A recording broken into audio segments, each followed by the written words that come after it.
Bonsoir. Alors, j'avais dit que je viendrais faire une vidéo pour les enfants. Avant toute chose, je tiens à vous souhaiter un joyeux Noël, de bonnes fêtes et tout ce qui va avec. J'espère que vous avez bien mangé. Pour la plupart, à l'heure qu'il est, vous devez être encore à table.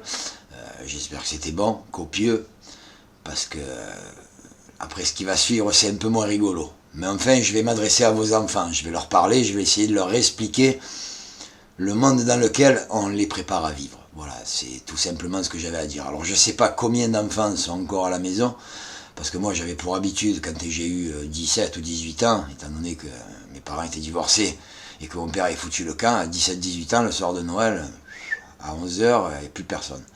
Donc si vous n'arrivez pas à les pécho aujourd'hui et les mettre devant la vidéo, pour ceux qui le feront, demain ils foutent rien, quand ils se lèvent au saut du lit, vous les prenez à froid, avec le café au lait et les croissants, et vous les mettez là devant et vous allez voir. À mon avis, ils vont comprendre. Alors, ce que je veux leur expliquer, c'est quoi? C'est que moi, j'ai 53 ans. J'ai vécu, j'ai eu leur âge. 18, 16, 14, tout ça. J'ai vu le monde évoluer. J'ai vu comment ça s'est passé dans cette société, comme ça a évolué. Alors, moi, je vous dis, les gosses, la vie, quand on a votre âge, c'est une grosse fiesta. Voilà. On pense qu'aux gonzesses, on pense qu'aux potes, les cyclos, les sorties, la boisson, la fumette, ce genre de conneries. En plus, on vous prépare très très tôt à ça. Je veux dire, c'est vrai, la vie, c'est une grosse fiesta. Seulement, il y a un moment donné ou un autre, au lendemain de la fiesta, on se réveille, il y a la gueule de bois. Et je vais vous expliquer comment ça se passe, la gueule de bois.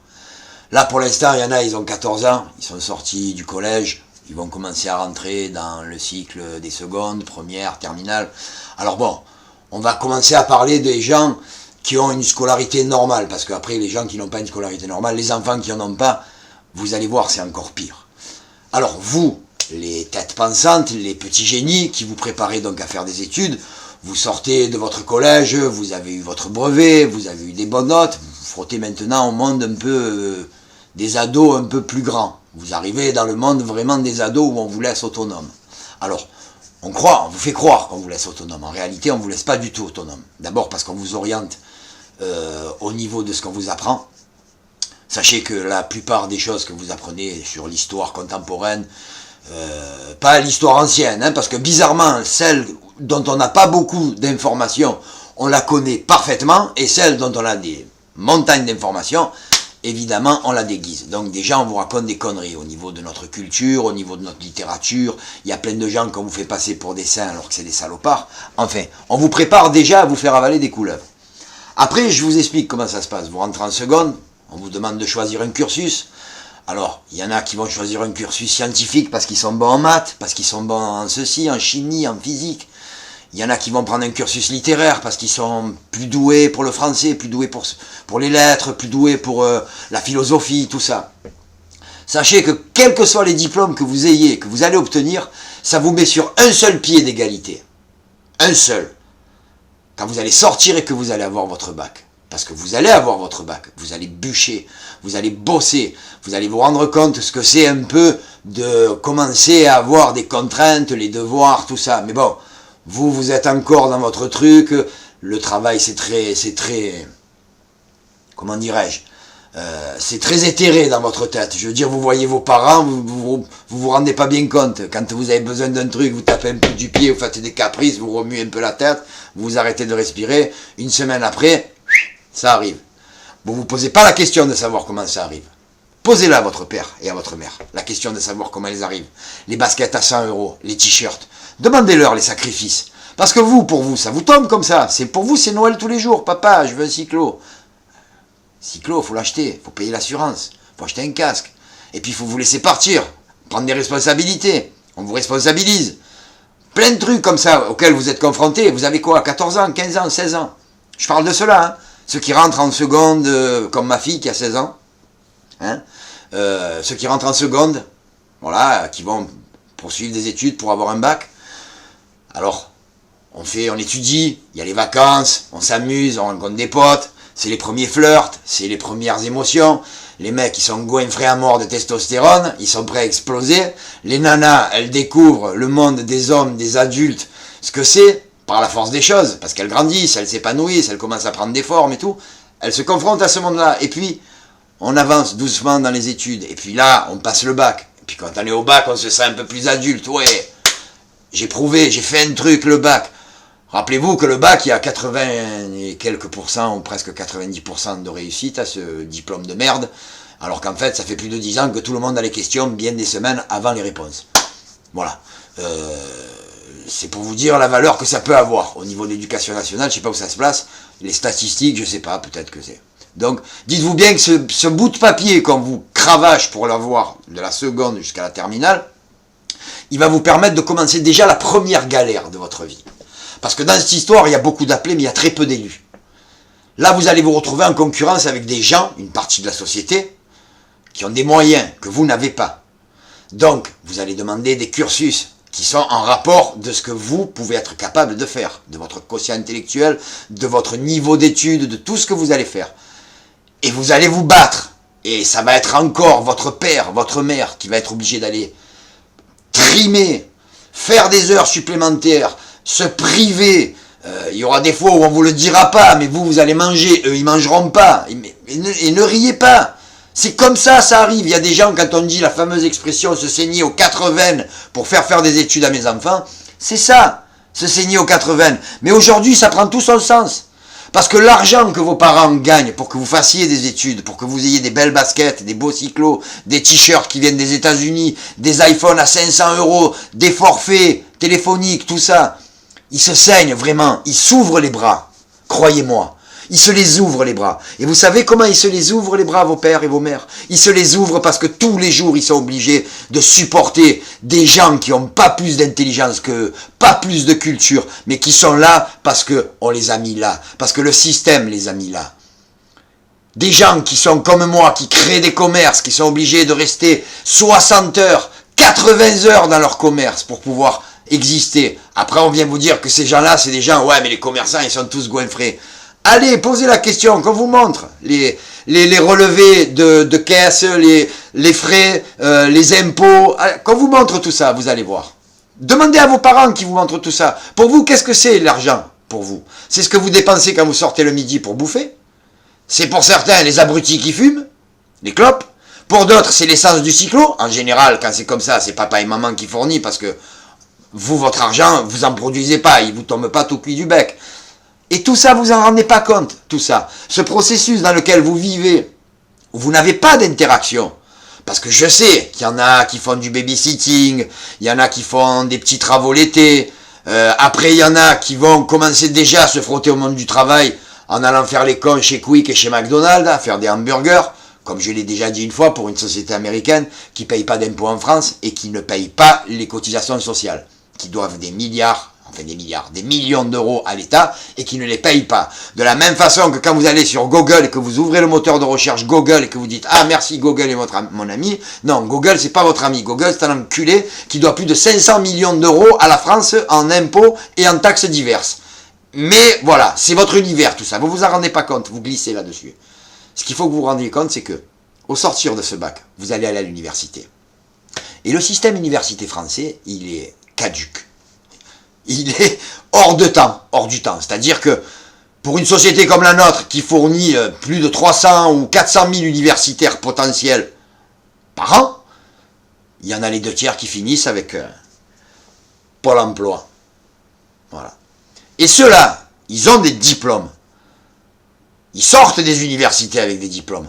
Et quand on les envoie dans le monde du travail, ils se retrouvent à faire des photocopies, dans des standards, à faire, il y en a certains, moi j'en connais, des ingénieurs en informatique, des administrateurs réseau, des mecs qui ont fait 7, 8 ans d'études, qui connaissent Internet, les réseaux, les architectures réseau, mais des cadors. Les mecs qui sont dans les plateformes téléphonie, allô, qu'est-ce qu'il y a, débranchez votre modem. Et ils touchent 1180 € par mois, les mecs. Et ils travaillent en tranche horaire.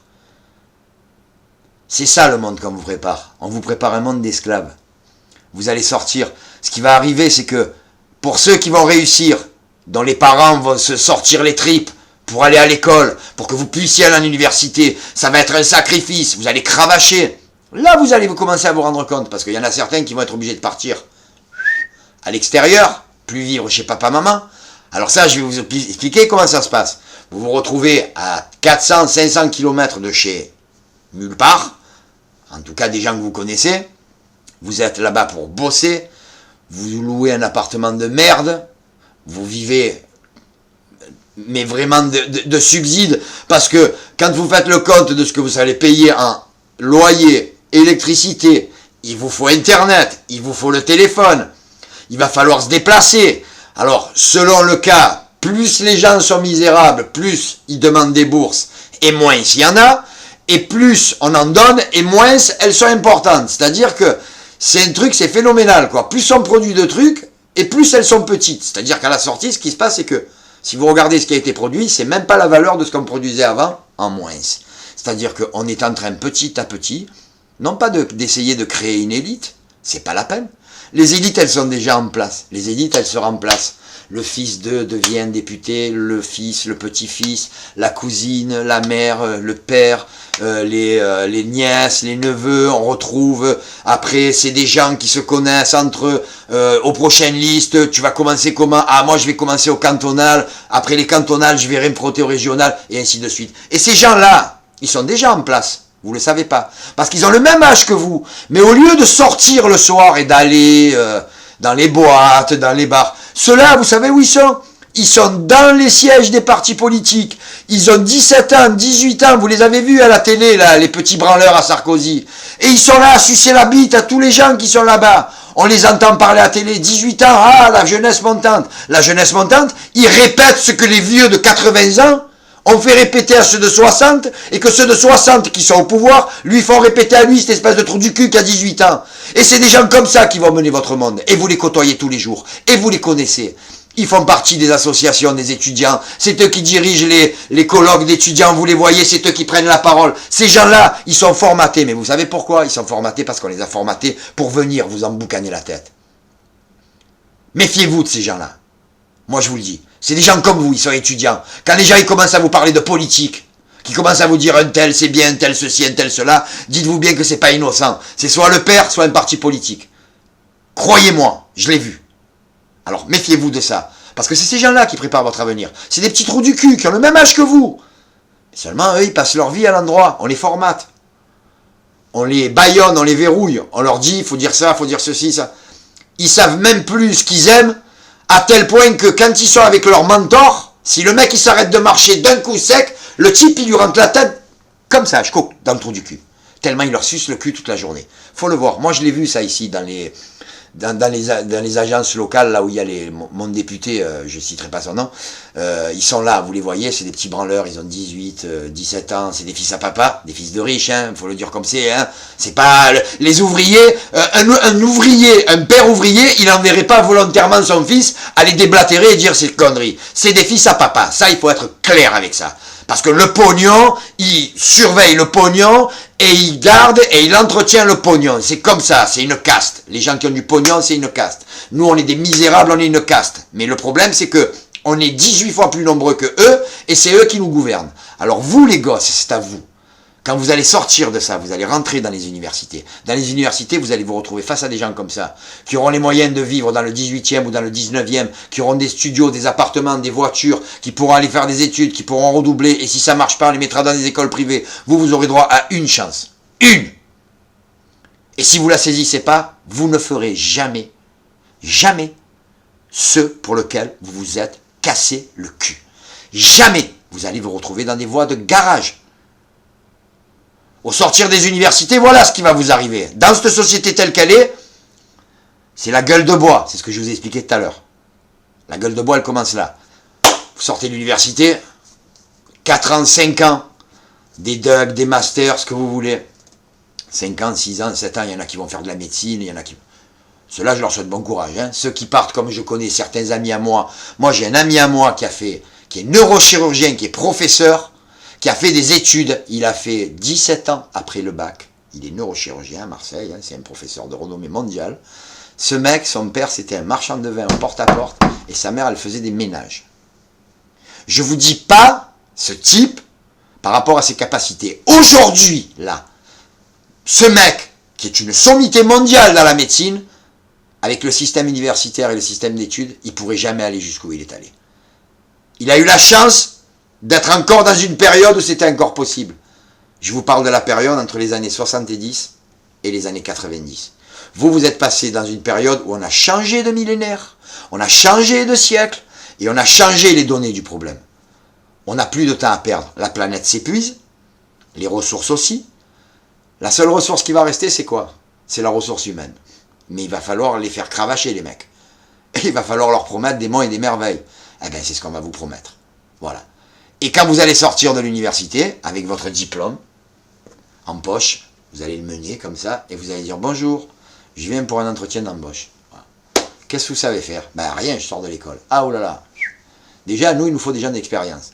Là, vous allez comprendre, et vous allez vous dire « Mais attends, moi, on m'a bourré le mou pendant des années, en me disant, quand vous allez rentrer dans le monde du travail, vous allez faire comme ceci. Quand vous allez rentrer, on vous apprend en théorie. » Je vais vous expliquer un truc. Moi, j'ai été marin-pompier. J'ai fait un cours de 4 mois où on m'a rentré à coups de poing dans la tête les exercices de feu, d'incendie, la marche à suivre, ceci, cela. 4 mois, j'ai passé un examen, un concours, j'ai failli mourir 3 fois. J'ai appliqué tout ce qu'on m'avait appris. Le jour, mais pas le jour où je suis rentré dans la caserne avec mon Paco sur le dos et que je suis allé me présenter à l'officier, la première chose qu'il m'a dit, à partir d'aujourd'hui, tu vas oublier tout ce qu'on t'a appris là. Et tu vas faire tout ce qu'on te dit, ici. Alors donc c'est ça, on va vous apprendre plein de choses, vous allez vous crever un cul pas possible, on va vous demander toujours plus, on va vous demander de prouver que vous êtes ceci, que vous êtes cela. Avant, pour être professeur, pour faire des métiers, des conneries, des trucs à la noix, là, on vous demandait rien. Maintenant, on vous demande des diplômes, on vous demande des années, on vous demande de confirmer vos diplômes. Enfin, c'est un truc de fou. Moi, je vous le dis, c'est un parcours du combattant. On prend que ceux qui arrivent à sauter tous les obstacles. Et bon, vous allez sortir, donc, et vous allez vous présenter dans le monde du travail. Et dans le monde du travail, voilà ce qu'on va vous dire. Vous n'avez aucune expérience. Vous voulez commencer? Pas de problème. On vous prend comme stagiaire ou on vous prend en CDD, vous allez commencer. Et vous allez commencer dans une société qui a un roulement, un fonctionnement pour lequel vous avez été formé.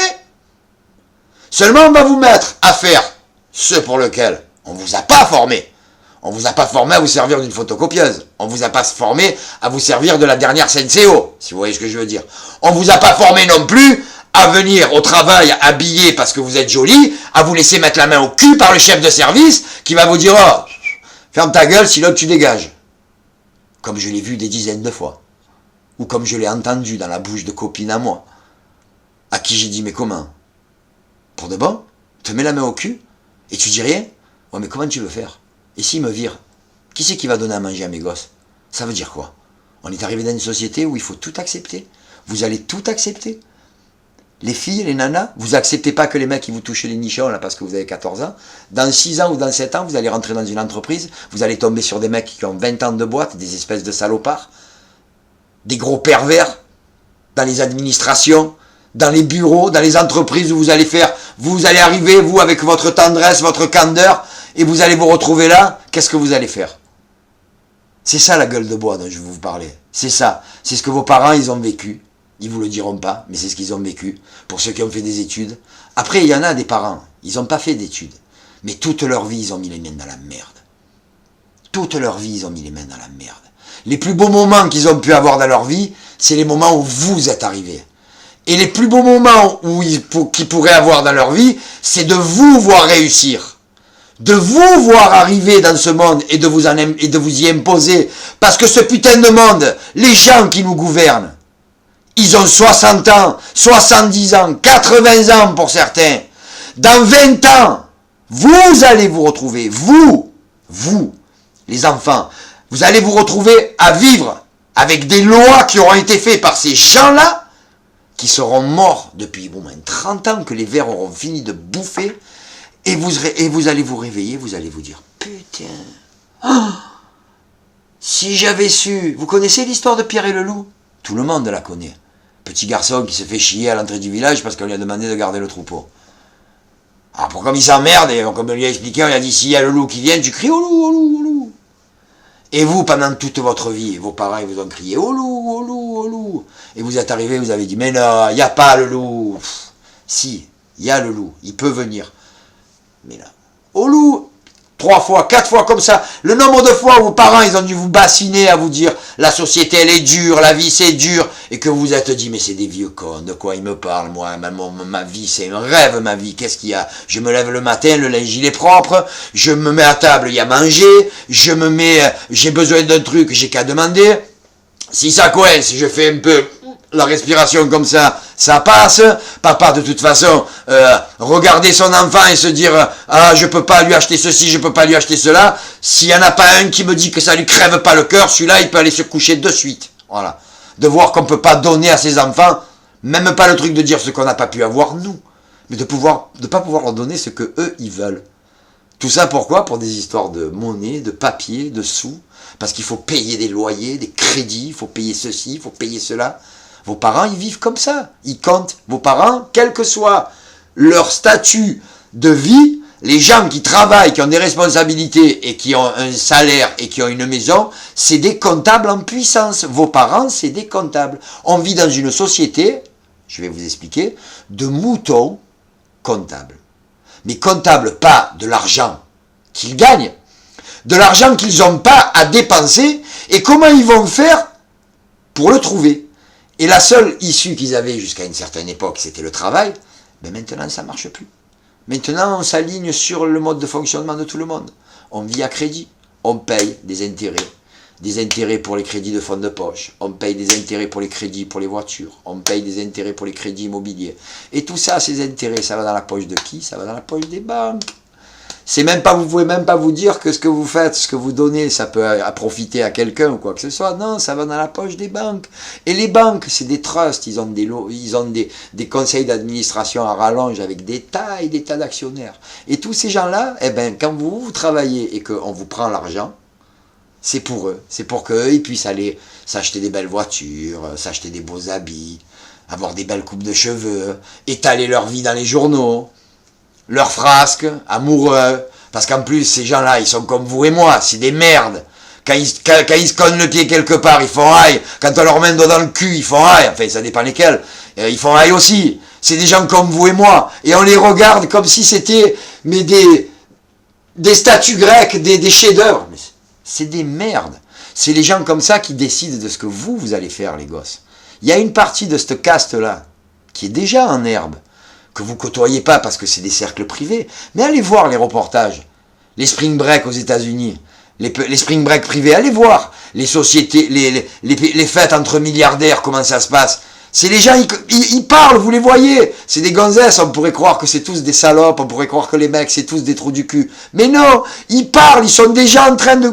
La cotation de la bourse, ils ont 17 ans, 18 ans, ils sont déjà à l'affût. Ces gens-là, c'est eux dont je vous parle. Il y en a plein dans la société. Vous les côtoyez tous les jours. C'est des caméléons. Parce que quand ils font ça, ils s'en vantent pas. Après, quand ils sont sur deux, bien sûr, ils se déclarent et ils vous jettent ça à la figure. Mais là, pour vous, c'est trop tard. Parce que eux, déjà, ils ont tellement sucé de paf ailleurs qu'ils sont en état de sainteté et de grâce. Je veux dire, quand on a des trous du cul pareils qui sont prêts à dire amen et à répéter toutes les conneries qu'on leur met dans les oreilles, ces gens-là, c'est de l'or. C'est la succession. Et puis le discours, il ne changera pas. Ils vont continuer comme ça. Et vous allez vous retrouver un matin comme ça. Alors, c'est vrai, comme je vous expliquais. Vous pouvez dire, on est des vieux cons. On raconte n'importe quoi. On vous dit des conneries. On vous emmerde. C'est vous pour vous forcer. Mais la société, elle n'est pas si mauvaise que ça. Si. Elle est au moins autant mauvaise que ce qu'on peut vous la décrire. Mais ce que vous ne savez pas, c'est qu'elle est pire que ça. Parce qu'à rajouter à ça, vous avez des saloperies qui passent dans l'air, les chemtrails, qui vous jettent de la merde. Vous avez 16 ans, 17 ans, vous avez une constitution qui est forte parce que vous êtes jeune. Seulement, ce qu'il faut que vous sachiez, c'est que votre constitution n'est pas complètement terminée. Vous avez tout un système immunitaire qui va se faire au contact des maladies, qui va se faire au contact de plein de choses, où vous allez vous mettre à avoir une résistance, mais ça ne va pas se faire du jour au lendemain. Avec ces merdes, avant d'avoir fini d'être robuste, vous serez déjà malade. Et on va vous goinfrer de médicaments. Et ces médicaments, pour les payer, il faudra les travailler. Et vous ne pourrez pas, parce que vous ne serez pas en capacité de travailler. C'est un cercle vicieux. On vous fait rentrer dans la société, on vous demande de produire. En parallèle à ça, on vous fait des pièges, des choses trappes incroyables pour que vous vous cassiez la gueule. Parce que finalement, le but avoué, c'est quoi? C'est de faire rentrer vite les gens du travail, dans le monde du travail, et vite les en faire sortir pour vite en faire rentrer d'autres, et ainsi de suite. Et il arrivera un moment où on aura carrément une génération de jeunes dans le travail. Ils seront complètement lobotomisés. Très tôt, on va vous apprendre à souffrir. Très tôt. Terminé. Quand vous allez, là, pour la première fois, ouvrir la porte de votre appartement, au bout d'une semaine, le linge, il va être pourri. Il va falloir faire la lessive. Manger, il va falloir faire la bouffe. Se repasser le linge. Payer les factures. Et avec ce qu'on va vous proposer de faire par rapport à ce que vous allez faire et ce que vous avez fait en amont, vous allez vous dire c'est pas possible. Alors moi je vous le dis, vraiment du fond du cœur, si vraiment vous n'avez pas envie de vivre dans cette société-là, croyez-moi, il y a vraiment de quoi faire pour que ça change. Et la clé de tout ça, c'est con à dire, mais c'est vous. C'est vous la clé de tout ça. Parce que qui que ce soit qui va descendre dans la rue, qui va aller manifester, qui va aller pleurer, qui va aller faire quoi que ce soit, à la seconde où ils vont mettre un pied sur le goudron, ils vont se faire exploser. Je rigole, mais c'est nerveux, hein. Vraiment, parce que je sais que ça va être un massacre. Je ne sais pas combien il va en avoir qui vont tomber. On est en état d'urgence, donc ça peut être pris pour une insurrection civile. Insurrection civile, vous regardez sur les textes de loi, ils peuvent vous tirer dessus à balles réelles. Hein. Si demain il leur prend la crise, ils vont tuer 3000, 4000 personnes. Sur le nombre, après à la fin, sur 1 million, ils ne vont pas abattre 1 million de personnes. Mais il y en aura 3 ou 4000 qui vont tomber. Après, vous allez les piétiner comme un chien dedans et ça va être une boucherie. Voilà ce qui va se passer. Vous aurez voix de raison. Mais au lieu de faire des mesures qui feront avancer de suite le pays parce que vous aurez pris les choses en main d'une manière calme, tranquille, vous serez occupé à enterrer vos morts et à pleurer les martyrs et à cavaler derrière les gens qui voudront aller attraper ceux qui auront tué le fils, la fille ou le père ou la mère par vengeance, les chasses aux sorcières, les machins, et, voilà. Et ça en finit plus et vous retombez dans un pays où il n'y a plus une insurrection civile, il y a une guerre civile. Parce que vous avez des gens qui en profitent à ce moment-là pour créer des dissensions, des factions qui se séparent. Nous, on n'est pas d'accord, on a dit ceci. Nous, on n'est pas d'accord, on a dit cela. Et on se retrouve. C'est le même phénomène et scénario qui se passe sur la planète depuis... Allez. Depuis que les mecs, ils ont pris une massue à la main et qu'il y en a un qui a pris une pomme et qui, au lieu de dire, tiens, on la partage, on la mange à deux, eh ben, il a dit non, je la garde. Et l'autre qui avait la massue, il a filé un coup de massue sur la tête et il a dit ouais, tu gardes rien, moi je prends la pomme. Et voilà, ça a démarré de là. Depuis ce jour-là, on ne fait que ça. Revendiquer, faire, massacrer, mettre des dictatures en place, parce qu'on voit qu'avec les gens ça ne marche pas. Il n'y a aucune société, je peux chercher, j'ai regardé un peu dans les vies. Il n'y a aucune société où il y a un mec un jour qui a dit, bon, à partir d'aujourd'hui, on va faire un truc complètement dingo. On va faire en sorte que les gens ils soient heureux. Et pour que les gens ils soient heureux, bon, ben on est obligé de travailler, ça on ne peut pas y couper. Mais on va faire en sorte que ça soit une société où tout le monde travaille dans la joie et la bonne humeur. À savoir des sociétés comme les sociétés scandinaves, où la plupart des gens travaillent chez eux, la sécurité sociale est gratuite, ils payent quasiment plus d'impôts, ils ont les soins de santé, ils n'ont pas besoin d'aller galérer, et puis ils bossent, et puis jusqu'à preuve du contraire, c'est un pays qui a un taux de croissance positif. Et nous, avec toutes les solutions qu'on a essayées, tous les plans d'urgence, d'austérité, de ceci, de cela, on a tout essayé. Voilà. Ce qui nous manque, c'est la démocratie. Il faudrait qu'on essaye un jour la démocratie. Mais la vraie, celle où le peuple, il dit, on n'est pas d'accord. Ah, bon, ça va, le peuple est là. Bon, comment on fait alors? Eh bien, on va réfléchir. On va prendre des gens qui sont intelligents, qui vont réfléchir à ça. On va arrêter de mettre des incapables. Des mecs qui ne sont pas capables de réfléchir plus loin que le bout de leur nez. Et quand on voit le con qu'on a, nous, qui réfléchit plus loin que le bout de leur nez, puis sa réflexion, elle ne peut pas aller bien loin puisqu'il a une paire de lunettes. Déjà, la réflexion, elle tape la tête dans les lunettes. Et quand on voit les ricochets, on peut se dire qu'il n'y a pas loin à trouver des gens qui sont compétents pour faire ce que lui, il fait. Fait. Pour faire ce que lui, il fait. Lui, il fait rien. C'est l'autre qui fait, c'est le petit qui fait. C'est la marionnette. L'autre, derrière, il agite les fils et l'autre, il transpire. Voilà. Mais ne vous l'aurez pas, c'est un spectacle. C'est une pièce de théâtre. À la fin, ceux qui vont l'avoir dans le cul, c'est vous. Alors vous, les jeunes, moi je vous le dis. Le seul moyen, c'est vous. La clé de voûte de toute cette histoire, c'est vous. Et je vous explique comment. Il va y avoir une élection présidentielle dans pas longtemps. J'ai vérifié sur le calendrier, pendant l'élection présidentielle, vous n'avez pas de vacances. Vous êtes obligé d'aller à l'école. Voilà. Moi, ce que je vous dis, c'est la première semaine avant l'élection présidentielle, le premier tour. Faites passer le mot dans tous les lycées, les collèges, les CES. Vous n'allez plus à l'école. Vous rentrez à la maison, vous dites c'est fini, on n'y va plus. Terminé. Nous, ça ne nous convient pas, cette société. On ne veut pas. Ce que vous nous proposez, on ne veut pas. On a le droit, non? Oui, mais là, non. Dans 2 ans, nous, on est majeurs, on aura le droit de dire ce qu'on veut, et ça sera trop tard. Maintenant, on dit, on ne veut plus. Voilà. L'école comme ça ne nous convient plus. Faites quelque chose. Au premier tour de la présidentielle, si vos parents, ils vous emboîtent le pas, et qu'ils ne vont pas voter en masse, ils vont se poser des questions. Alors, n'ayez pas peur, il n'y a pas des éducateurs qui vont venir taper chez vous. Il n'y a pas les pions, ni les... Rien, ils vous feront rien. Dans un collège, à partir du moment où il y a un certain nombre d'élèves manquants, ils sont obligés de fermer les portes et de fermer leur grande gueule. Ça peut être pour une épidémie, ça peut être pour n'importe quoi. Vous faites faire un mot d'excuse de votre père ou de votre mère. Voilà, pendant une semaine, je ne viens plus à l'école. Première semaine avant le premier tour de la présidentielle. Papa et maman, ils vont plus voter non plus. Premier tour. Il se passe un truc. Commence à bouger. Qu'est-ce qui se passe? Les gosses, ils vont plus à l'école, ça fait une semaine. Il y a 30 millions d'élèves, il n'y a plus dans les classes. Ils n'y vont plus. Ni les maternelles, plus rien. Plus des gars dans les écoles. Oh. En plus, taux d'abstention record. 70% de mecs qui ne votent pas. Premier tour, Front National, ils vont voter. J'ai expliqué. Hein, s'il reste que 30% de votants, je souhaite bien du courage à celui qui va se retrouver en face de Marine Le Pen. Hein, s'il y a 70% d'abstention. Donc, au deuxième tour, là, c'est la semaine entre le premier et le deuxième tour. Là, il y a l'ascension le lendemain du premier tour. Non, je ne sais pas si c'est l'ascension ou si c'est... Non, l'armistice, pardon. Il y a l'armistice. Vous n'allez pas bosser. Normal, c'est férié. Lendemain, vous n'y allez pas non plus. Mercredi, jeudi, vendredi, samedi, dimanche, vous n'allez pas bosser. Ce qui va se passer, c'est quoi? Ils vont déclencher. Seulement, il y a un problème. On est à 3 jours d'une élection présidentielle. Alors, ça serait les cantonales. Le gros, il dirait, l'état d'urgence, on arrête, ceci, cela, on a perdu les clés des urnes, ou les institutions ne marchent plus, il y a un rouage dedans, c'est bloqué. Mais là, il s'agit d'élire le président. On ne peut pas couper. C'est ou lui qui prend le relais, sa propre succession, ou quelqu'un qui va venir en face. Mais à un moment donné, il va y avoir un moment charnière où il n'y aura pas de président. Vous comprenez? Il n'y aura pas de président. S'il y a une couille qui arrive pendant ce moment-là, c'est le président du Sénat qui prend le relais. Et si le président du Sénat il prend le relais, avec les pouvoirs qu'il a, la seule chose qu'il peut faire, c'est vous appeler à vous à revenir aux urnes et à voter. Il ne va pas constituer un gouvernement arbitrairement. Dans quelle majorité il va le prendre? Dans quel parti politique? On va lui dire, ah oh, attendez, nous on avait la majorité là quand on était sortant. Ah ouais, non mais nous là on a eu la majorité au régional. Imaginez ce qui va se passer. Imaginez, si lui il dit, je vais prendre un gouvernement dans le plus de députés qu'il y a dans l'Assemblée nationale. Ouais, non mais c'est pas possible.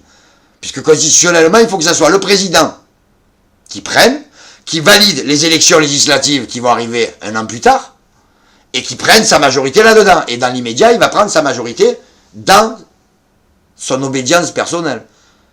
Et si le député, enfin si le mec qui est au Sénat, il décide de prendre, ça va créer une merde. Donc, c'est à ce moment-là qu'il faudra aller voir les militaires et leur dire, voilà les gars, vous voyez bien, s'entendre, ils s'entendront jamais.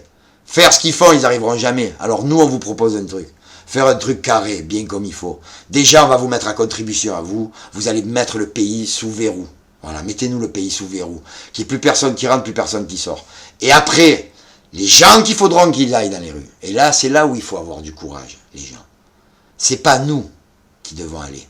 C'est nos enfants. Mais nos enfants, de 5, 6 à 16. Ils sont des millions, dans les rues, encadrés par les parents, encadrés, des groupes encadrés, des rues entières d'enfants, face au CRS. Vous croyez qu'ils vont leur tirer dessus? Vous croyez qu'ils vont charger des enfants? Vous croyez qu'ils vont faire quoi? Ils vont se tourner, ils vont regarder vers les gens qui leur donnent des ordres, ils vont leur dire « Allez les frappez-vous les enfants, parce que si ça se trouve, il y a le mien au milieu. Il y a mon enfant au milieu. » Arrêtez de vouloir renverser les gouvernements en descendant dans les rues et en voulant les tuer tout le monde. C'est vous qui allez vous faire tuer. Maintenant, si c'est vos enfants, c'est leur monde, c'est leur avenir. Si c'est eux qui descendent, des enfants de 6 ans jusqu'à 16 ans, et qui se font face à la police, vous croyez qu'ils vont leur tirer dessus? Vous croyez qu'ils vont les piétiner? Et vous croyez que les mecs, les politiques qui sont derrière, qui donnent les ordres, ils vont dire faites charger, devant le monde entier, faites charger les enfants, le pays de la démocratie, le pays des libertés et des droits de l'homme? Ils vont faire ça? Non, ils le feront pas. Ils vont nous dire, hop, stop, qu'est-ce que vous voulez? Qu'est-ce qu'on veut? Ben déjà que vous nous disiez au revoir, pour commencer, et puis on veut que vous dégagiez. Alors vous nous expliquez comment ça marche, et nous on prend le relais. Voilà. On vous fait rien, on est gentil, On vous prend pas par les pieds, parce que si ça tenait que de moi, je les prends par les pieds avec une lame de rasoir, je les découpe et je les file à manger à mes chats. Mais c'est pas ça qu'il faut faire. Justement, il faut les rendre à la vie civile, les rendre à la vie et leur dire voilà, il y a des lois nouvelles, vous êtes soumis à ces lois-là. Mais le problème, c'est que vous n'avez plus le droit d'exercer ni mandat politique, ni rien du tout. Et il va falloir aller bosser, trouver du boulot, pour gameler. Et attention, rapide, parce que les gens comme vous allez être déchus de vos droits civiques, puisque vous avez volé pendant des années. On ne va pas vous tuer, on ne va pas vous martyriser, on ne va pas vous torturer, mais vous allez être déchus des droits civiques.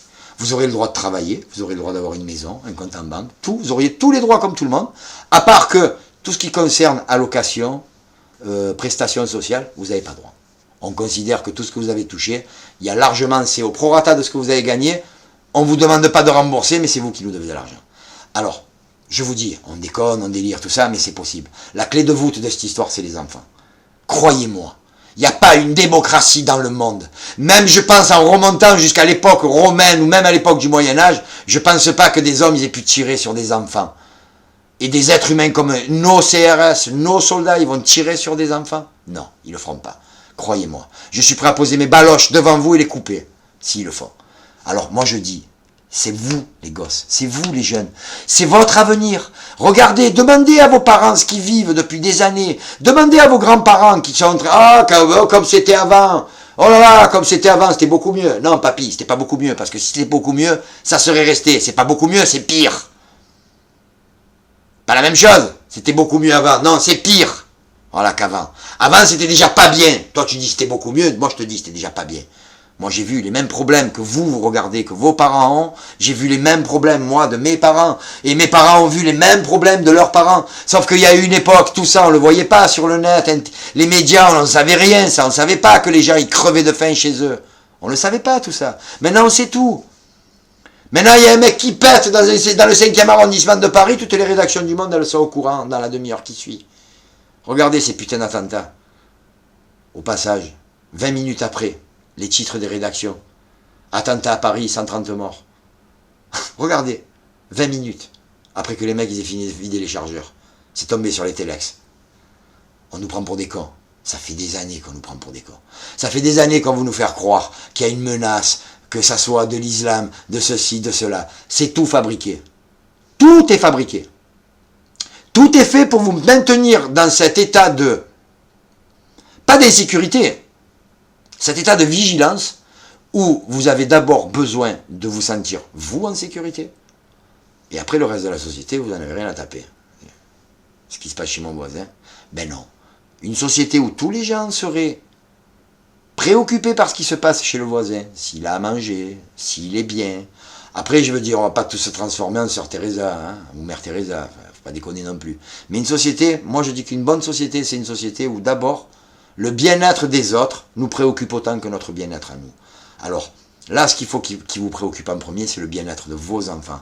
Et vous, les gosses, c'est à vous. Parlez-en autour de vous. Dites-leur, dites-le. C'est pas de la politique. C'est, vous avez envie de vous retrouver à trimer comme des chiens pour gagner 1 000 € par mois, alors que vous aurez fait des études. Et comme j'ai dit, j'ai passé sous silence. Là, j'ai parlé que des gens qui arriveront à faire des études. Parce que, si je vous explique comment ça se passe pour ceux qui n'arrivent pas à faire des études, en gros, pour les mecs, c'est dealer de shit en bas dans la cité. Pour les moins malins, c'est chauffeur, c'est-à-dire celui qui regarde. Les plus malins, ceux qui auront fait des études un peu, qui savent compter, c'est le charbonneur, celui qui vend et qui ramasse. Et il y a le chef de plan. Et les gonzesses, elles sont là autour, en apparat, hein, histoire d'eux, que les mecs, quand ils viennent, voilà. C'est ça, moi je les vois dans les cités. Des dizaines, des vingtaines, des trentaines de jeunes. Qu'il y a encore 2 ans ou 3 ans, ils étaient au lycée. Ou alors ils étaient encore au collège. Et ils font plus rien. Et vous les voyez, ils sont là, oisifs. Et il y en a beaucoup. Beaucoup. Après, vous en avez qui sont plus des merdards. Ils font quoi? Ils livrent des pizzas en cyclo. J'en vois régulièrement 1 ou 2 qui s'explosent la gueule à faire les cons. Après, vous avez ceux qui font des études réellement, comme j'en ai parlé, et qui n'ont pas ni papa ni maman derrière, et qui travaillent, qui font des sandwichs à McDonald's, ou qui lavent le parterre, ou qui lavent en intérim des bureaux la nuit, qui ramassent la merde de mecs qui n'ont rien à foutre de eux, et que peut-être, si ça se trouve, dans 2 ans ou dans 3 ans, quand elle aura son diplôme, c'est ses poubelles à elle qu'un petit étudiant viendra vider. Voilà. Pour vous dire le cursus que vous vous préparez. Et comme je vous dis, ceux qui sont en dehors de la réalité, qui vont dans l'échec scolaire parce que les parents ne sont pas capables de... On veut faire quoi? Moi je dis, il faudrait qu'il y ait des gens qui soient... Il y a des retraités de l'éducation nationale qui se branlent, il y en a combien? Des mecs qui sont partis en pré-retraite parce qu'ils en avaient plein les couilles. Combien de gens comme ça on pourrait prendre comme ça et les réembaucher en leur disant venez faire de l'intérim ou venez faire du mi-temps, vous allez aller chez les gens, vous allez leur parler, vous allez leur expliquer comment on fait un plan de travail, de devoir, comment on explique à un enfant de travailler, tout ça. Parce que c'est pas des fois, c'est pas la mauvaise volonté. Moi j'ai vu des fois des mères, ah va faire tes devoirs et tout. Je comprends rien. Et qu'est-ce que tu crois que je comprends moi? Voilà. Terminé. C'est fini. C'est rien. C'est juste, à la limite ça fait même rire. C'est un truc, c'est un langage. Eh ben voilà, c'est terminé. C'est fini. Le gosse, ben, il n'y a personne pour l'aider à faire les devoirs. Il va pas aller faire la démarche, lui, qu'est-ce qu'il fait? Il prend, il va se mettre sur la console, et il joue sur la console. Ou alors il se met sur l'ordinateur, et il chatte avec les copains. Peut-être qu'il va avoir l'idée à un moment ou à un autre de demander, de dire, oh, le cours de maths, j'ai rien capté, tu me donnes les machins. Mais non. Vous êtes rentré dans une espèce de rêve, où vous vous dites, on verra, on verra, on verra, on verra, on verra. Et puis comme je vous dis, un matin, vous vous réveillez, il faut payer le loyer, il faut payer l'électricité, il faut payer le gaz, il faut payer l'assurance, il faut payer les ci, il faut payer ça. Et puis, vous avez la chance de trouver quelqu'un qui partage votre vie. Vous êtes jeune, vous vous dites je l'aime, il m'aime, vous faites un enfant. Alors là, je vous explique même pas. Je vous explique même pas. Parce que pour peu que vous ayez la chance d'avoir un travail, lui et elle, vous avez droit à rien. Rien. Vous allez crever et on va vous dire que vous êtes riche. Pourquoi? Parce que vous serez deux à gagner 2000 € dans le foyer. 2000 € avec un enfant. Et on va vous dire que vous êtes riche. Ils ne vont pas calculer que quand vous avez payé 600 € de loyer, parce que pour vivre à deux avec un enfant, il faut au moins un T2, un T3, dans la plupart des villes de France, alors je ne sais pas, à moins d'aller habiter dans le Cantal ou aller d'habiter dans la Creuse, mais un appartement, c'est un T2 ou un T3, pour vivre décemment, c'est minimum 700 € par mois. Déjà. Après, il faut payer la bouffe. Il faut s'habiller. Le gosse, il a besoin de couches. Je ne vous dis pas ce que ça coûte, les gosses, les couches. Vous ne savez pas, vous, ça. Ce que ça coûte un paquet de couches. Ce que ça coûte une boîte de lait. Et puis il faudra en changer, parce que le petit va être malade. Le lait, ça ne va pas lui convenir. Et ceci, et cela, il va falloir aller chez le pédiatre. Mais vous n'avez pas la mutuelle, donc à chaque fois, le petit, il va falloir aller prendre les médicaments. Mais vous n'avez pas de mutuelle, vous êtes trop jeune encore, et puis vous n'avez pas les moyens. Vous rentrez dans le monde du travail, ça fait 3, 4 mois, peut-être 5 mois. Vous avez eu du travail de suite, là, après la grossesse, bim, bam, boum, allez, on se retrouve. Il va falloir le faire garder, le petit. Alors maman, elle va venir, belle-maman, elle va venir. Mais bon, ces gens-là, la plupart, quand vous êtes jeunes comme ça, ils travaillent aussi. Donc il faut qu'ils fassent encore des sacrifices. Parce que le bonheur d'avoir un enfant, ça devrait être un bonheur pour tout le monde. Mais c'est pas un bonheur, c'est un bonheur pour personne. C'est un bonheur juste parce que c'est un être innocent qu'on l'aime. Mais c'est pas un bonheur, parce que c'est des gens qui vont trimer pour aller le nourrir, pour aller le soigner, pour l'habiller, pour le sortir, pour avoir une vie décente. Et puis, il y a des gens au-dessus qui déjà ont fait des sacrifices comme ça pour leurs propres enfants, qui vont être obligés de se sacrifier. Moi, j'ai vu des reportages des familles où ils vivent, il y a le père, la mère, le fils, la belle-fille, les enfants et les petits-enfants. Dans des maisons, des T4, ils sont 10 dans la maison. Il y a du père au petit-fils. Et c'est pas que c'est des gens qui vivent comme ça parce que... Non, ils vivent comme ça parce qu'ils n'ont pas le choix. Parce que quand ils additionnent les revenus qu'ils ont dans le foyer, ben personne ne peut sortir de là et aller se prendre un appartement tout seul. Alors, qu'est-ce qu'ils font? Voilà ce que ça va faire. Cagnotte commune, on réunit les sous, voilà. Et après, vous, arrivez à une certaine époque de votre vie, vous allez avoir 25, 30 ans, vous allez vous dire, mais attends, mais c'est ça, je peux plus, c'est plus possible, je vais pas rester jusqu'à 40 ans chez ma mère. Faut que je fasse quelque chose. Eh ben, ça sera trop tard. Vous auriez pu le faire, et ça vous aurait coûté quoi? 15 jours sans aller à l'école. 15 jours sans aller à l'école, et à vos parents, une semaine sans aller bosser. Le secret de la réussite, il est là? Eh ben non, ça fait 70 ans qu'on est assis sur notre cul, et qu'on les regarde faire ça. Alors que c'est tout simple. Les gosses, ils vont plus à l'école, les parents, ils vont plus travailler. Une semaine avant, une semaine après, pendant l'élection présidentielle. Et vous allez voir si on ne fait pas sauter ce putain de verrou. Voilà. J'espère que je vous aurai pas gonflé, les gosses. C'est pas un... J'essaye pas de vous convaincre de quoi que ce soit. Ce que je vous ai dépeint, c'est ce que je vois moi. J'ai une fille de 16 ans. Elle est en seconde. Tout ce que je dis là, c'est ce que je vois. C'est ce qui me pète aux yeux. Je vois l'abandon qu'il y a au niveau de l'éducation nationale. Je vois l'abandon qu'il y a de tous les côtés. Les jeunes, ils ont droit à rien. Je paye 15 € par mois pour qu'elle puisse se déplacer en bus. 15 € par mois. Elle a 30 mètres à faire. On vous demande en début d'année la liste des fournitures. Il n'y en a pas. Comment il n'y en a pas? Ah ben non, c'est toute l'année. Au démarrage, c'est un cahier. Après, il me faut un cahier encore. Ben, il me faut un stylo. Ouais, il me faut ceci, il me faut cela. Ils ne peuvent pas te la demander en début d'année. Qu'est-ce qui nous casse les couilles? Ils croient qu'on n'en a pas assez dans les grandes surfaces? Ben non, c'est comme ça. Moi, ma fille, ça fait un trimestre qu'elle est à l'école. Un trimestre. Il n'y a pas eu une semaine où il n'y a pas eu 3 professeurs qui ont manqué. Alors, après, le cumul du retard sur les programmes, tout ça, on ne vous en parle même pas. Je vous le dis, les gosses, si vous ne prenez pas en main cet avenir-là qui vous appartient, cette société qui est en train de se modifier, mais qui se modifie pas pour vous, elle se modifie contre vous. Vous n'allez pas avoir le choix que de vous y accrocher et de rentrer dans le moule. Ça va être très court, il va y avoir un trou, vous allez être 10 000, il n'y en a qu'un qui va rentrer. Mais celui-là, il va rentrer dans un moule, mais exact, hein. C'est pas un truc où il va pouvoir bouger, s'épanouir, non. Il va rentrer dans une case bien précise. En attendant qu'ils en aient besoin d'un autre pour en faire entrer un qui sera un peu plus enragé du fait qu'il a raté cette case-là. Voilà comment ça va être. Ça va être le concours, la foire d'empoigne.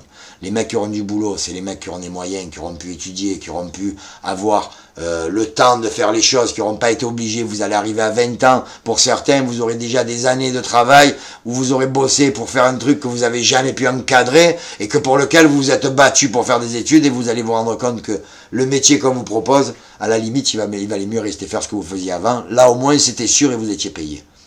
Et ça, il ne faut pas que ça arrive. Chacun doit avoir le droit de choisir ce qu'il a envie de faire dans cette société. Et en particulier, vous les jeunes, parce que c'est votre monde. C'est votre société. Nous, la Terre, on vous l'a empruntée. On va vous la rendre. Regardez bien dans l'état dans lequel on va vous la rendre. La Terre elle-même et les sociétés qu'on a créées. Regardez bien dans l'état où on va vous la rendre. Réfléchissez bien, parlez entre vous. Essayez de faire des projections sur l'avenir pour vous dire qu'est-ce que vous avez comme perspective dans cette société-là. Et vous allez voir. Voilà. Je ne veux pas vous empoisonner plus longtemps. Ça fait 47 minutes. J'espère qu'il y aura des gens qui auront le courage de regarder ça jusqu'au bout. Il y en a certains, je le sais. D'autres, je m'en fous.